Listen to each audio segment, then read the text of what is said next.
Hello, welcome to MeepleCare. My name is Nicolas, and today I would like to show you how to set up and play Under the Mango Tree. Under the Mango Tree is a game for 2 to 4 players, ages 7 and up, that plays in about 15 to 20 minutes.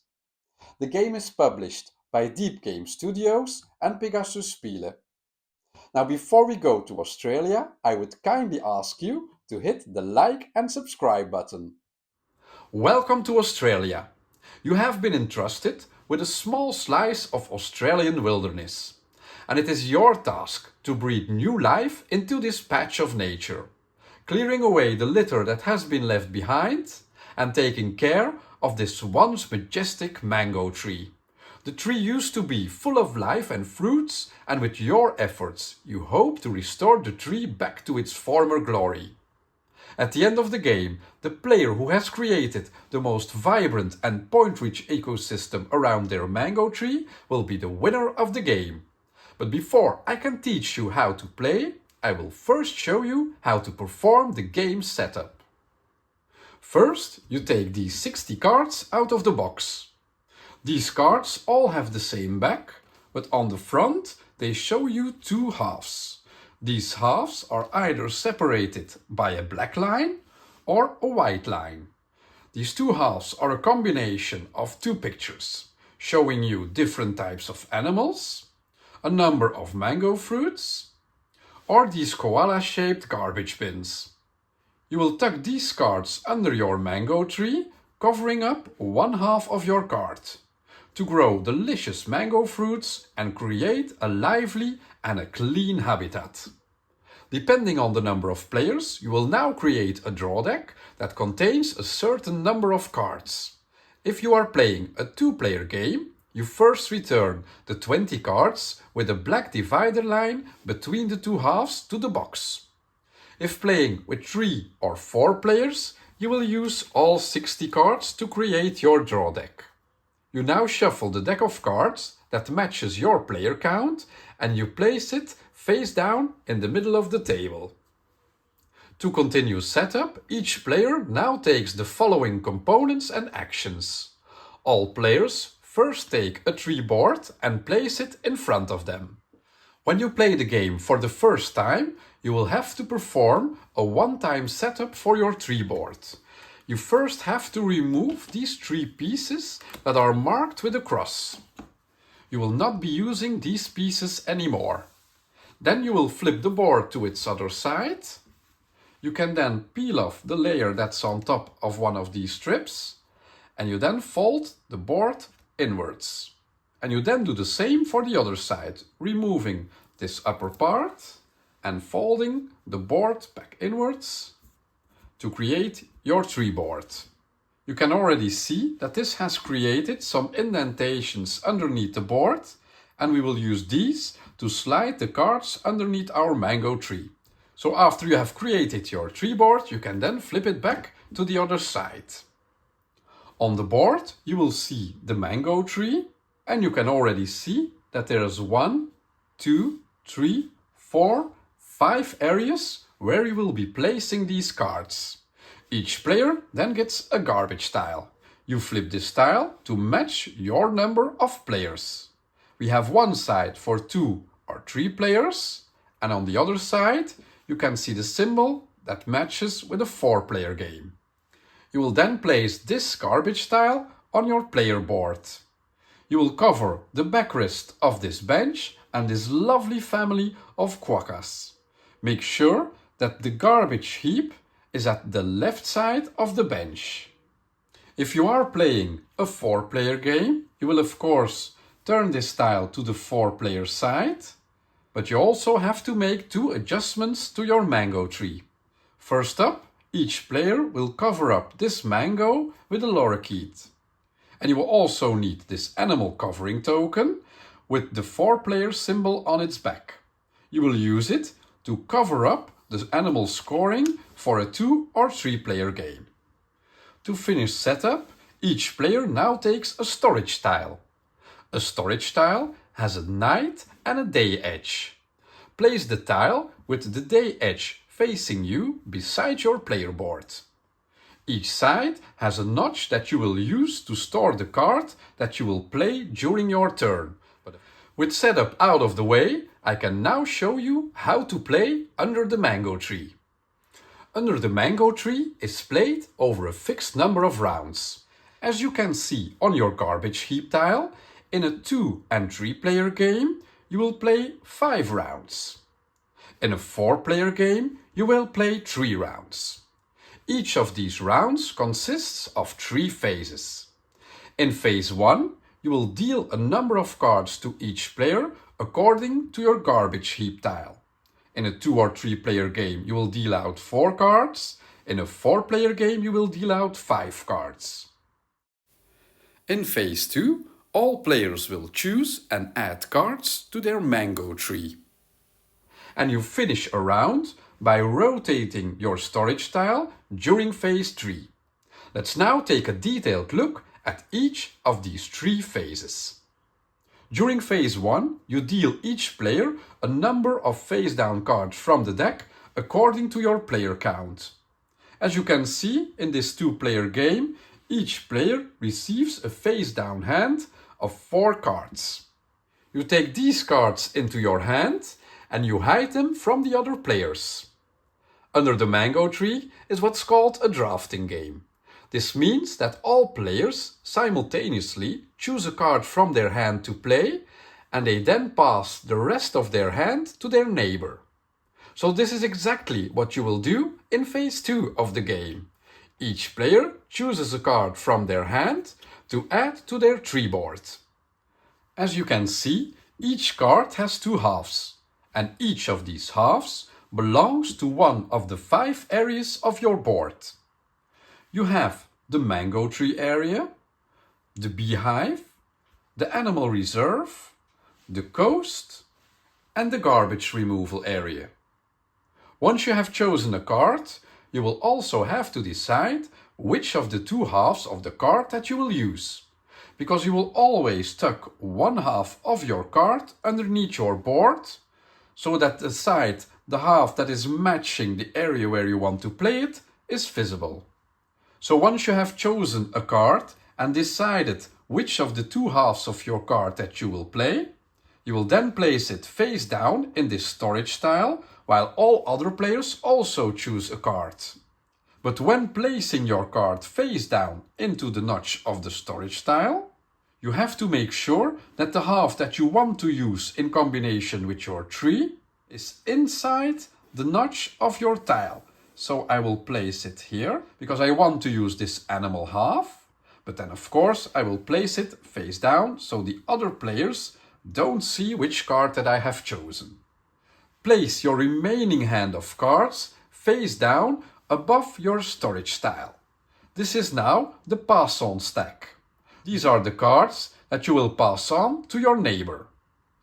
Once all players have chosen a card and placed it face down into the notch of their storage tile, all players will now simultaneously reveal their card by flipping it face up.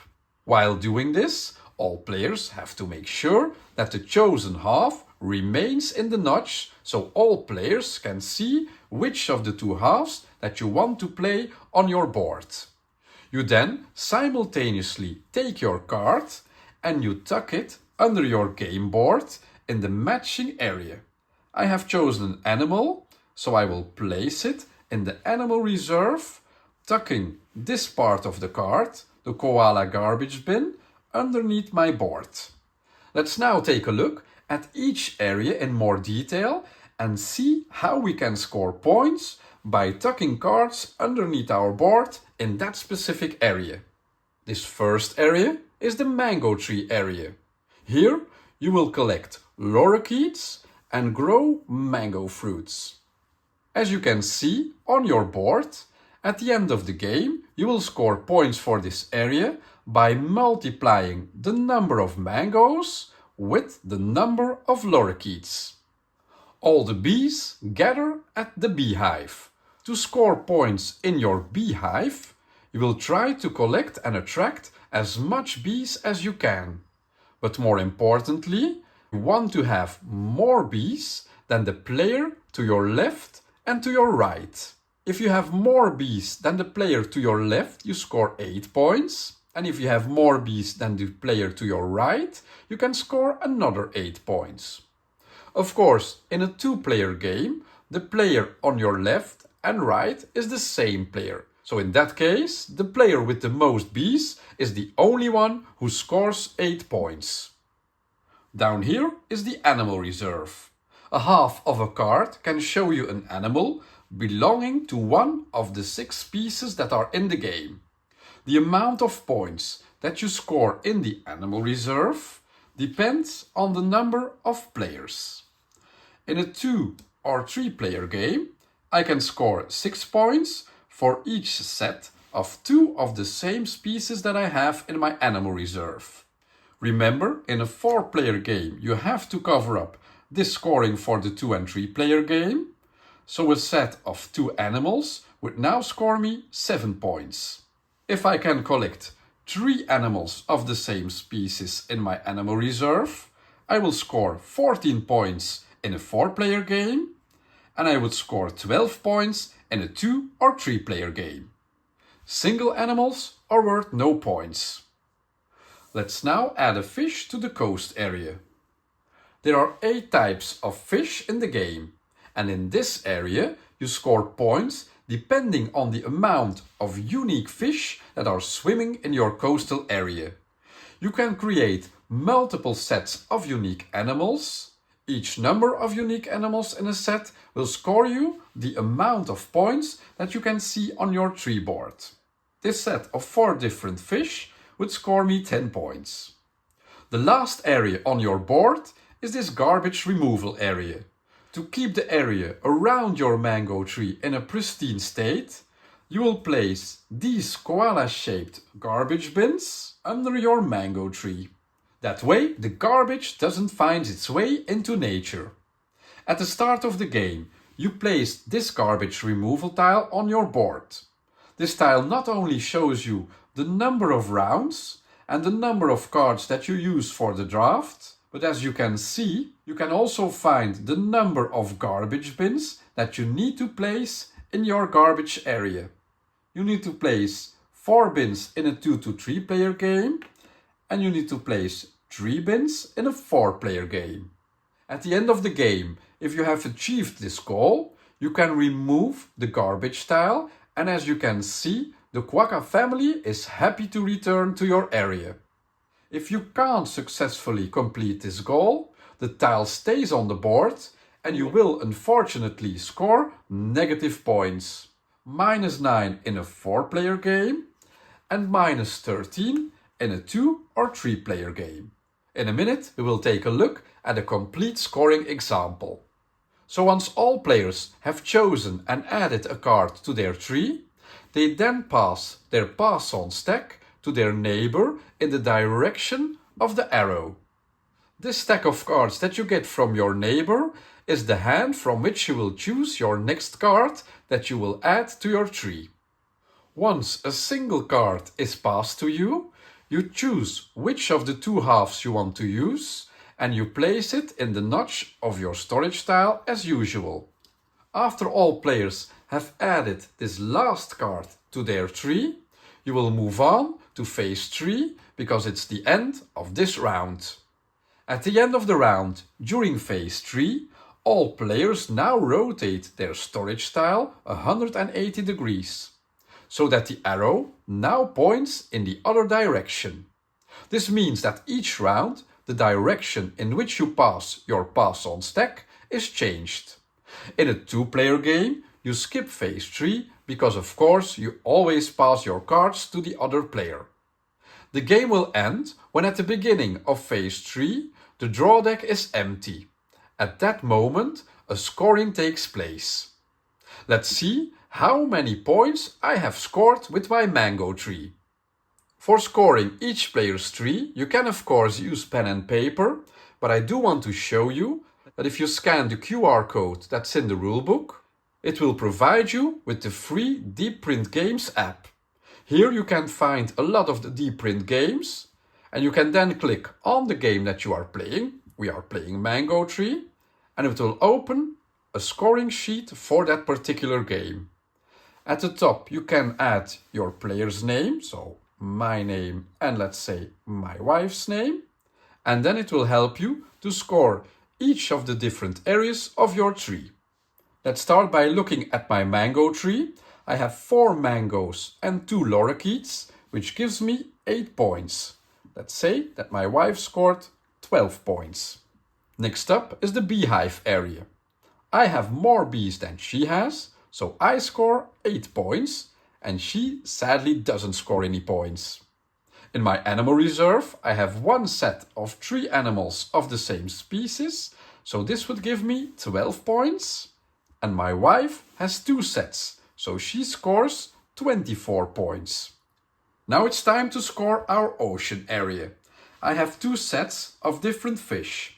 One set with 4 different fish scores me 10 points, and a second set with 2, so I score 13 points in total. My wife has 1 set of 5 different fish, and so she scores 15 points. Sadly, I haven't been able to place the required number of 4 garbage bins underneath my mango tree, so this means I will now lose 13 points. My wife did achieve this goal, so she will lose no points at all. The app will now calculate your final score, and this leaves me with 28 points and my wife with 51. This is all you need to know to set up and play under the mango tree. If you like this video, please click the like and subscribe button. And you can always follow MeepleCare on Facebook, Instagram and YouTube. This was MeepleCare, taking care of your meeple needs.